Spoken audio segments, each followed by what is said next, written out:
बिस्मिल्लाहिर्रहमानिर्रहीम। अस्सलाम वालेकुम। आप देख रहे हैं राजों से भरे चैनल सीक्रेट सीकर उर्दू को।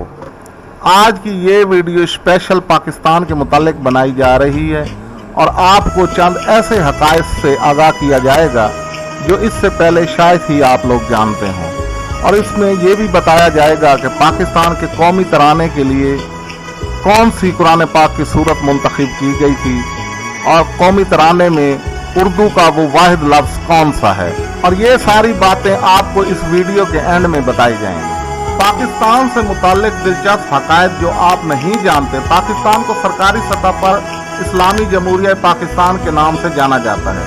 पाकिस्तान दुनिया का छठा सबसे बड़ी आबादी वाला मुल्क है, जिसकी आबादी 212 मिलियन से ज़ायद अफराद पर मुश्तमिल है। ये दुनिया का 36वां सबसे बड़ा मुल्क भी है।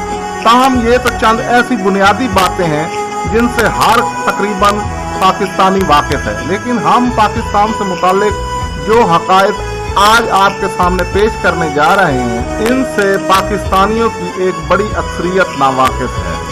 नंबर 1, आपको ये जानकर हैरत होगी कि मलका बरतानिया एलिज़ाबेथ दोम 1956 तक पाकिस्तान की मलका भी थी। नंबर 2, पाकिस्तान की कौमी एयरलाइन PIA 23 अक्टूबर 1946 में कायम की गई थी और इस वक्त इसे ओरिएंट एयरवे के नाम से जाना जाता था।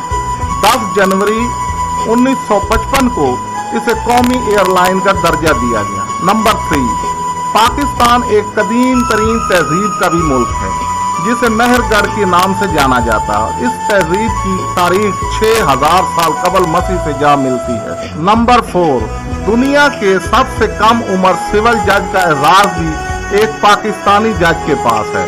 मोहम्मद इलियास सिर्फ 20 साल और 9 माह की उम्र में जज बने थे। नंबर 5, दुनिया का वाहिद ज़रखेज़ सहरा भी पाकिस्तान में वाक़ है और इसे हम थरपारकर सहरा के नाम से जानते हैं। नंबर 6, एक सर्वे के मुताबिक पाकिस्तान के कौमी तराने की धुन दुनिया के सबसे बेहतरीन कौमी तरानों में सरे फहरिस्त है। पाकिस्तान के कौमी तराने का दुरानिया 80 सेकंड है। नंबर 7, दुनिया का सबसे तवील तरीन ग्लेशियर सिस्टम भी पाकिस्तान में पाया जाता है, जिसे बयाफू ग्लेशियर के नाम से जाना जाता है। नंबर 8, पाकिस्तान दुनिया का दूसरा सबसे बड़ा मुस्लिम आबादी वाला मुल्क है। इस हवाले से पहले नंबर पर इंडोनेशिया है। नंबर 9, सिल्वेस्टर स्टैलियंस की मशहूर ज़माना फिल्म रैम्बो 3 पाकिस्तान में फिल्माई गई थी। नंबर 10, सलवार कमीज पाकिस्तानियों का कौमी लिबास है, जिसे पाकिस्तानी 80 से 90% आबादी पहनती है। कौमी तराना किसी भी मुल्क की पहचान समझी जाती है। इसकी धुन मखसूस कौमी और बैनुल अक़वामी तकरीबात के शुरू में सुनाई जाती है।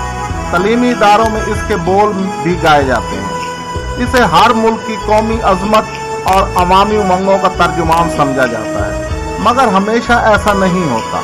बहुत से ममालिक में इनकलाब आए, निज़ाम हुकूमत यकसर बदले और कौमी तराना भी तब्दील हो गया। सऊदी अरब के मौजूदा तराने में अल्लाह की शान बयान करने के साथ बादशाह की दराज़ी उम्र के लिए दुआ भी शामिल है। ईरान में भी शाह ईरान की हुकूमत का तख्ता उल्टा तो 1990 में नया तराना लिखा गया। तुर्की में भी कमाल अतातुर्क ने खिलाफत ख़त्म की तो 1921 में आज़ादी के मार्च के हवाले से नया तराना वजूद में आया। पाकिस्तान के लिए काबीना ने पहली दफ़ा 27 फरवरी 1948 के इजलास में नई मुमकिनत के लिए एक कौमी तराने की ज़रूरत को महसूस किया।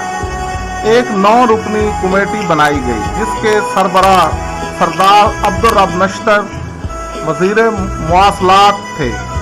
इसके अरकान में अब्दुल सत्तार पीरज़ादा वज़ीर ज़राअत और सेहत, चौधरी नज़ीर अहमद रुकने आइन साज असम्बली के अलावा कई नामवर कलमदार भी शामिल थे। तराने के हवाले से कमेटी के इजलास में बहुत सी तजावीज़ ज़ेर गौर आईं। इनमें ज़ैद बुखारी की तजावीज़ काबिल ज़िक्र है। उनका ख्याल था कि सूरत फातिहा हमारे लिए बेहतरीन कौमी तराना साबित हो सकती है, मगर इसको सैलमा घरों, समाजी मिलाप और तफरीह मकामात पर इस्तेमाल न किया जाए। बुखारी साहब की तजावीज़ को कबूलियत नसीब ना हुई। शायद इसलिए कि आम तौर पर तराने की धुन बजाई जाती है और कुरान मजीद की मुक़द्दस आयात का मिलाप साज़ों के साथ मुनासिब नहीं समझा गया। एक और तजवीज़ कलाम इकबाल को तराने के तौर पर इस्तेमाल करने के बारे में भी थी, जिसे शर्फ कबूलियत हासिल ना हुई। दस्तावेज से ये ज़ाहिर नहीं होता कि कलाम इकबाल से किस नज़म का इंतखाब किया गया था। काबीना कमेटी की रिकॉर्ड से पता चलता है कि मशरकी पाकिस्तान से ताल्लुक़ रखने वालों की तरफ से इतराज़ किया गया था कि पाकिस्तान की 56% आबादी की ज़बान बंगाली है, कौमी तराने में बंगाली ज़बान को भी शामिल किया जाए। ये राय इस बुनियाद पर रद्द हुई कि पाकिस्तान की कौमी ज़बान उर्दू है, कौमी तराना उर्दू में ही लिखा जाएगा। क्या आपको पता है कि कौमी तराने में सिर्फ एक लफ्ज़ उर्दू का इस्तेमाल हुआ है? ये लफ्ज़ कौन सा है जानकर आप दंग रह जाएंगे। पाकिस्तान का कौमी तराना पाक सरजमीन शादबाद 13 अगस्त 1954 को पहली बार रेडियो पाकिस्तान से नशर किया गया, जबकि इस तराने को मारूफ शायर हफीज़ जलंधरी ने तहरीर किया था।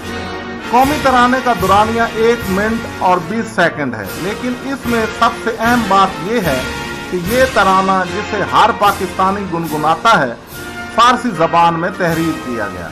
इसके अंदर कुल 15 मिसरे हैं, जबकि इनमें सिर्फ एक लफ्ज़ हमारी कौमी ज़बान का है और वो लफ्ज़ है का।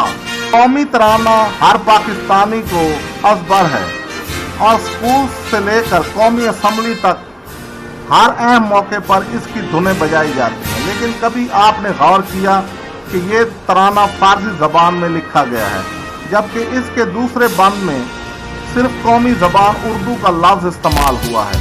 कौमी तराने में इस्तेमाल होने वाला वाहिद और अकलौता लफ्ज़ का है, जो कि दूसरे बंद में शामिल है। दूसरे बंद के इब्तदाई मिसरे पाक सरजमीन का निज़ाम में सिर्फ इस लफ्ज़ का इस्तेमाल किया गया। ये थी हमारी आज की वीडियो। अगर आपको ये वीडियो पसंद आई है और आइंदा भी आप इस तरह की मालूमात हासिल करना चाहते हैं तो हमारा ये चैनल सब्सक्राइब करें, लाइक करें और शेयर करें।